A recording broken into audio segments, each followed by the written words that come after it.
अस्सलाम वालेकुम। उम्मीद है कि आप खैरियत से होंगे। आज सुबह से ये बहस है पूरे मुल्क में, आम इंतखाबात 8 फरवरी को होंगे या नहीं होंगे। इबहम उस वक्त पैदा हुआ जब सेनेट ऑफ पाकिस्तान में एक करारदाद पेश की गई और उसमें मीडिया ने रिपोर्ट किया कि जी इत्तेफाक राय से, कसरत राय से वो जो करारदाद है सेनेट में पास की गई और ये हुकूमत से, इलेक्शन कमीशन ऑफ पाकिस्तान से ये दरख्वास्त की गई है कि अमन की सूरत हाल और मौसम की सूरत हाल खैबर पख्तूनख्वा और बलूचिस्तान में ठीक नहीं है, लिहाजा इंतखाबात मुलतवी किए जाएँ। अब ज़ाहिर है आपने तो टिकर्स देखे होंगे, वैसे ग्रुप्स में भी आपने खबर पढ़ी होगी, लेकिन मैं थोड़ा सा आपको बताऊंगा इम्कानात क्या है, इंतखाबात होंगे या नहीं होंगे।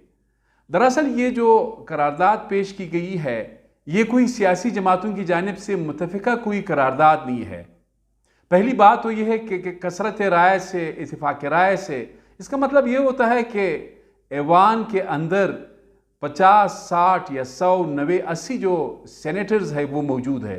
लेकिन जब ये करारदाद पेश की गई तो सेनेट में सिर्फ 15 अरकान मौजूद थे। तो इससे बखूबी अंदाज़ा आप लगा सकते हैं कि तादाद कम है या ज़्यादा है। दूसरी बात यह है कि ये करारदाद सेनेटर दिलावर खान, इनका ताल्लुक खैबर पख्तूनख्वा के ज़िला मर्दान से है और ये बड़े पुरस्कार शख्सियत है। स्टील का कारोबार करते हैं, शरीफ बरादरान से इनके अच्छे ताल्लुकात है, सिगरेट का और तंबाकू ये भी उनका कारोबार है। माजी में एक मौका जब पाकिस्तान तहरीक इंसाफ ने टैक्सेस के हवाले से इन पर प्रेशर डाला तो एक मौके पर यह तहरीक इंसाफ का भी हिस्सा बने। फिर बाद में जब नो कॉन्फिडेंस मोशन साबिक वज़ीर आज़म इमरान खान के खिलाफ पेश किया गया तो उस वक्त फिर ये गैर महसूस अंदाज में नून के सपोर्टर बन गए। सेनेटर दिलावर खान जो है ये ग्रुप ऑफ 6, ये 6 सेनेटर्स है, आज़ाद है, लेकिन ये अपने आप को कहते हैं कि जी हम अपोजिशन बेंचेस में। तो ये तो इस सेनेटर के बारे में मैंने आपको बताया। अब दूसरी बात यह है कि जब ये करारदाद पेश की गई तो उस वक्त बलूचिस्तान अवामी पार्टी के सेनेटर मंजूर जो है, मंजूर खान काकड़, वो भी मौजूद थे, उन्होंने भी इस करारदाद को सपोर्ट किया। अब ये करारदाद जब पेश हुआ तो उसके बाद वफाकी वज़ीर, निगरान वफाकी वज़ीर नशरियात जो मिनिस्टर इंफॉर्मेशन है मुर्तज़ा सोलंकी साहब, उन्होंने भी मीडिया से बात की। उन्होंने कहा कि ये